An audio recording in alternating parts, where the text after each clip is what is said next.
Hi ಸ್ನೇಹಿತರೆ, ಎಲ್ಲರಿಗೂ ನಮಸ್ಕಾರ. ನೋಡಿ, ಗೃಹಲಕ್ಷ್ಮಿ ಯೋಜನೆಯ ಪ್ರತಿಯೊಂದು ಫಲಾನುಭವಿಗಳಿಗೆ ಸಚಿವೆ ಲಕ್ಷ್ಮಿ ಹೆಬ್ಬಾಳ್ಕರ್ ಅವರು ಕೊನೆಗೂ ಭರ್ಜರಿ ಗುಡ್ಡಿಸ್ನ ಕೊಟ್ಟಿದ್ದಾರೆ. ನಿಮ್ಮ ಬ್ಯಾಂಕ್ ಖಾತೆಗೆ ಸರ್ಕಾರ 6,000 ಹಣನ ಜಮಾ ಮಾಡ್ತಾ ಇದೆ. ನಾಳೆ ಮಂಗಳವಾರ ಫೆಬ್ರವರಿ 18ರಿಂದ ಕರ್ನಾಟಕದ 28 ಜಿಲ್ಲೆಗಳ ಪ್ರತಿಯೊಂದು ಫಲಾನುಭವಿಗಳಿಗೆ ಸರ್ಕಾರ 6,000 ಹಣನ ಜಮಾ ಮಾಡ್ತಾ ಇದ್ದು, ಸುಮಾರು 1 ಲಕ್ಷಕ್ಕಿಂತ ಅಧಿಕ ಫಲಾನುಭವಿಗಳಿಗೆ ಈ ಬಾರಿ 6,000 ಹಣನ ಸರ್ಕಾರ ಕ್ಯಾನ್ಸಲ್ ಮಾಡಿದೆ. ಹಾಗಾದರೆ ಯಾವ ಕಾರಣಕ್ಕೆ ಈ ಫಲಾನುಭವಿಗಳ ಬ್ಯಾಂಕ್ ಖಾತೆಗೆ ಹಣ ಜಮಾ ಆಗ್ತಾ ಇಲ್ಲ ಮತ್ತು ಸರ್ಕಾರದಿಂದ ಯಾವ ಫಲಾನುಭವಿಗಳಿಗೆ ಮತ್ತು ಯಾವ ಜಿಲ್ಲೆಗಳಿಗೆ ಸರ್ಕಾರ ನಾಳೆ ಹಣ ಜಮಾ ಮಾಡ್ತಾ ಇದೆ ಅಂತ ನಾನು ನಿಮಗೆ ಈ ಒಂದು ವಿಡಿಯೋದಲ್ಲಿ ತಿಳಿಸ್ಕೊಡ್ತಾ ಇದ್ದೀನಿ. ಅದಕ್ಕಿಂತ ಮೊದಲು ನೋಡಿ ಸ್ನೇಹಿತರೆ, ನೀವೇನಾದ್ರೂ ಇನ್ನೂ ಕೂಡ ನನ್ನ ಚಾನಲ್ನ ಸಬ್ಸ್ಕ್ರೈಬ್ ಆಗಿಲ್ಲ ಅಂದರೆ ದಯವಿಟ್ಟು ಪ್ರತಿಯೊಬ್ಬರು ಚಾನಲ್ನ ಸಬ್ಸ್ಕ್ರೈಬ್ ಮಾಡ್ಕೊಳ್ಳಿ, ಹಾಗೆ ವಿಡಿಯೋಗೆ ಒಂದು ಲೈಕ್ನ ಕೊಡಿ. ಹೌದು ವೀಕ್ಷಕರೇ, ಗೃಹಲಕ್ಷ್ಮಿ ಯೋಜನೆಯ ಸಾಕಷ್ಟು ಫಲಾನುಭವಿಗಳು ಕಳೆದ 1 ತಿಂಗಳಿಂದ 16ನೇ ಕಂತಿನ ಹಣ ಯಾವ ದಿನ ನಮ್ಮ ಬ್ಯಾಂಕ್ ಖಾತೆಗೆ ಜಮಾ ಆಗುತ್ತೆ ಅಂತ ಪ್ರತಿನಿತ್ಯವೂ ಕೂಡ ವೆಯ್ಟ್ ಮಾಡ್ತಾ ಇದ್ರಿ. ಇದೀಗ ಕೊನೆಗೂ ಸರ್ಕಾರದಿಂದ ನಿಮ್ಮ ಬ್ಯಾಂಕ್ ಖಾತೆಗೆ ಗೃಹಲಕ್ಷ್ಮಿ ಯೋಜನೆಯ 16ನೇ ಕಂತಿನ ಹಣದ ಜೊತೆ 17ನೇ ಕಂತಿನ ಹಣ ಅಂದರೆ ಒಟ್ಟು 2 ಕಂತಿನ 4,000 ಹಣ, ಇದರ ಜೊತೆ ಅನ್ನಭಾಗ್ಯ ಯೋಜನೆಯ ಪೆಂಡಿಂಗ್ ಇರುವಂತಹ ಕಳೆದ 5 ತಿಂಗಳ 2,000 ಹಣ ಕೂಡ ಫಲಾನುಭವಿಗಳ ಬ್ಯಾಂಕ್ ಖಾತೆಗೆ ಸರ್ಕಾರ ಜಮಾ ಮಾಡ್ತಾ ಇದ್ದು, ಪ್ರತಿಯೊಂದು ಫಲಾನುಭವಿಗಳಿಗೆ ಸಚಿವೆ ಲಕ್ಷ್ಮಿ ಹೆಬ್ಬಾಳ್ಕರ್ ಅವರು ಭರ್ಜರಿ ಗುಡ್ಡಿಸ್ನ ಕೊಟ್ಟಿದ್ದಾರೆ. ಆದಷ್ಟು ಬೇಗ ನಿಮ್ಮ ಬ್ಯಾಂಕ್ ಖಾತೆಗೆ ಗೃಹಲಕ್ಷ್ಮಿ ಯೋಜನೆಯ 2 ಕಂತಿನ 4,000 ಹಣನ ಖಂಡಿತವಾಗಿ ಸರ್ಕಾರದಿಂದ ನಾವು ಜಮಾ ಮಾಡ್ತೀವಿ ಅಂತ ಭರವಸೆನ ಕೂಡ ಕೊಟ್ಟಿದ್ದಾರೆ. ಅದೇ ರೀತಿ ಈ ಬಾರಿ ಈ 6,000 ಹಣ ಸುಮಾರು 1 ಲಕ್ಷಕ್ಕಿಂತ ಅಧಿಕ ಫಲಾನುಭವಿಗಳಿಗೆ ಸರ್ಕಾರ ಕ್ಯಾನ್ಸಲ್ ಮಾಡಿದೆ. ಯಾವ ಕಾರಣಕ್ಕೆ ಈ ಫಲಾನುಭವಿಗಳಿಗೆ ಹಣ ಕ್ಯಾನ್ಸಲ್ ಮಾಡಿದೆ ಅಂದರೆ, ಇತ್ತೀಚೆಗೆ ಹಣಕಾಸು ಇಲಾಖೆ 5 ಹೊಸ ನಿಯಮಗಳನ್ನ ಜಾರಿಗೆ ತಂದಿದೆ. ಈ 5 ಹೊಸ ನಿಯಮಗಳನ್ನ ನೀವು ಪಾಲಿಸಿದರೆ ಮಾತ್ರ ನಿಮ್ಮ ಬ್ಯಾಂಕ್ ಖಾತೆಗೆ ಸರ್ಕಾರದಿಂದ ಹಣ ಜಮಾ ಆಗೋದು. ಒಂದು ವೇಳೆ ನೀವು ಈ ನಿಯಮಗಳನ್ನ ಪಾಲಿಸಿಲ್ಲ ಅಂದರೆ ನಿಮ್ಮ ಬ್ಯಾಂಕ್ ಖಾತೆಗೆ ಸರ್ಕಾರದಿಂದ ಯಾವುದೇ ರೀತಿಯ ಹಣ ಜಮಾ ಮಾಡೋದಿಲ್ಲ.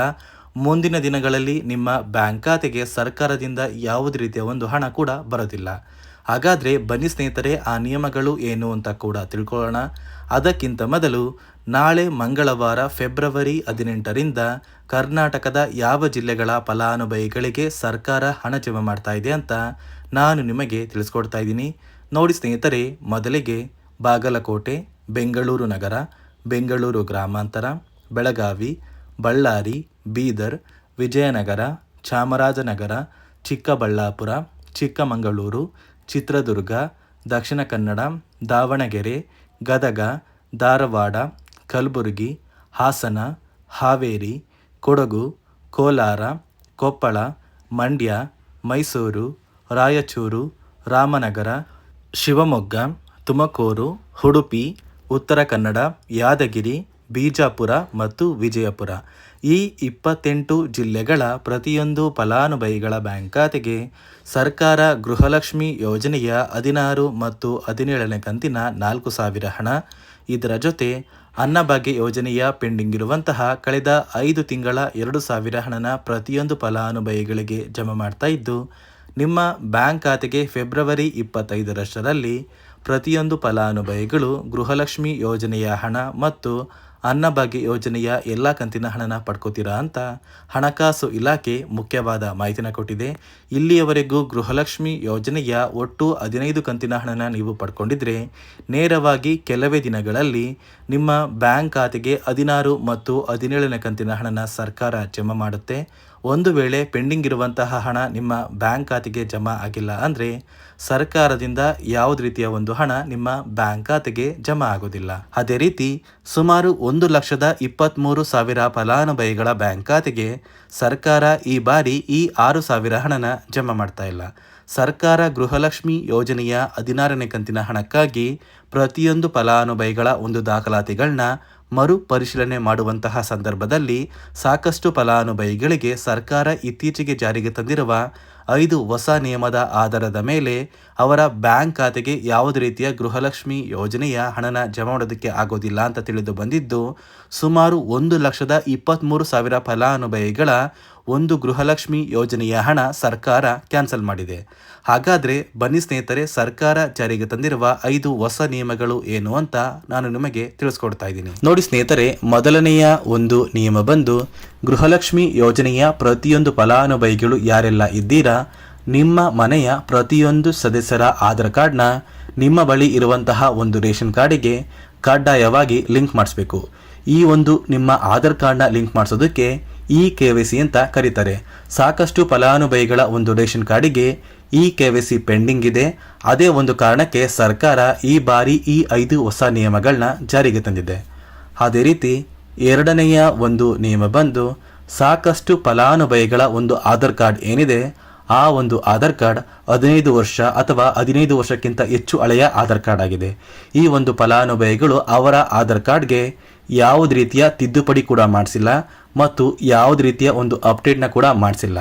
ಅದೇ ಒಂದು ಕಾರಣಕ್ಕೆ ನಿಮ್ಮ ಆಧಾರ್ ಕಾರ್ಡ್ನ ನೀವು ತಿದ್ದುಪಡಿ ಮಾಡಿಸಿಲ್ಲ ಅಂದರೆ ನಿಮ್ಮ ಬ್ಯಾಂಕ್ ಖಾತೆಗೆ 2,000 ಹಣ ಜಮಾ ಆಗ್ತಾ ಇಲ್ಲ. ಮತ್ತೆ ಸ್ನೇಹಿತರೆ, ಸರ್ಕಾರ 16ನೇ ಕಂತಿನ ಹಣನ ಜಮಾ ಮಾಡುವ ಮುಂಚೆ ಪ್ರತಿಯೊಂದು ಫಲಾನುಭವಿಗಳ ಒಂದು ದಾಖಲಾತಿಗಳನ್ನ ಮರುಪರಿಶೀಲನೆ ಮಾಡಿದ್ದಾರೆ.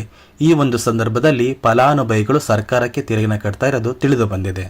ಅದೇ ರೀತಿ 4ನೆಯ ಒಂದು ನಿಯಮ ಬಂದು ಸರ್ಕಾರದಿಂದ ಬರುವಂತಹ ಒಂದು ರೇಷನ್ನ ಕಳೆದ 3 ತಿಂಗಳಿಂದ ನೀವು ಪಡ್ಕೊಂಡಿಲ್ಲ ಅಂದರೆ ನಿಮ್ಮ ಬ್ಯಾಂಕ್ ಖಾತೆಗೆ ಗೃಹಲಕ್ಷ್ಮಿ ಯೋಜನೆಯ ಹಣ ಜಮಾ ಆಗೋದಿಲ್ಲ.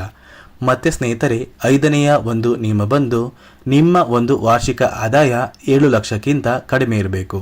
ಒಂದು ವೇಳೆ ವಾರ್ಷಿಕ ಆದಾಯ 7 ಲಕ್ಷಕ್ಕಿಂತ ಜಾಸ್ತಿ ಇದ್ದರೆ ನಿಮ್ಮ ಬ್ಯಾಂಕ್ ಖಾತೆಗೆ ಗೃಹಲಕ್ಷ್ಮಿ ಯೋಜನೆಯ ಹಣ ಬರೋದಿಲ್ಲ. ಈ 5 ನಿಯಮದ ಆಧಾರದ ಮೇಲೆ ಪ್ರತಿಯೊಂದು ಫಲಾನುಭವಿಗಳಿಗೂ ಹಣ ಜಮಾ ಆಗ್ತಾ ಇದೆ. ನಾಳೆ ಮಂಗಳವಾರ ಫೆಬ್ರವರಿ 18ರಂದು ಕರ್ನಾಟಕದ 28 ಜಿಲ್ಲೆಗಳ ಪ್ರತಿಯೊಂದು ಫಲಾನುಭವಿಗಳಿಗೆ ಸರ್ಕಾರ ಗೃಹಲಕ್ಷ್ಮಿ ಯೋಜನೆಯ 16 ಮತ್ತು 17ನೇ ಕಂತಿನ ಹಣ, ಇದರ ಜೊತೆ ಅನ್ನಭಾಗ್ಯ ಯೋಜನೆಯ ಪೆಂಡಿಂಗ್ ಇರುವಂತಹ 5 ಕಂತಿನ 2,000 ಹಣನ ಪ್ರತಿಯೊಂದು ಫಲಾನುಭವಿಗಳಿಗೆ ಜಮಾ ಮಾಡ್ತಾ ಇದ್ದು, ಕೆಲವೇ ದಿನಗಳಲ್ಲಿ ನಿಮ್ಮ ಬ್ಯಾಂಕ್ ಖಾತೆಗೆ ಈ 6,000 ಹಣ ಜಮಾ ಆಗುತ್ತೆ ಅಂತ ಹೇಳ್ತಾ, ಇದಿಷ್ಟು ಗೃಹಲಕ್ಷ್ಮಿ ಮತ್ತು ಅನ್ನಭಾಗ್ಯ ಯೋಜನೆಯ ಪ್ರತಿಯೊಂದು ಫಲಾನುಭವಿಗಳಿಗೆ ಸರ್ಕಾರದಿಂದ ಬಂದಿರುವಂತಹ ಹೊಸ ಮಾಹಿತಿಯಾಗಿದೆ. ನಾನು ಕೊಟ್ಟಿರುವಂತಹ ಮಾಹಿತಿ ನಿಮಗೆ ಇಷ್ಟ ಆಗಿದ್ದರೆ ದಯವಿಟ್ಟು ಪ್ರತಿಯೊಬ್ಬರು ನನ್ನ ಚಾನಲ್ನ ಸಬ್ಸ್ಕ್ರೈಬ್ ಮಾಡ್ಕೊಳ್ಳಿ, ಹಾಗೆ ವಿಡಿಯೋಗೆ ಒಂದು ಲೈಕ್ನ ಕೊಡಿ.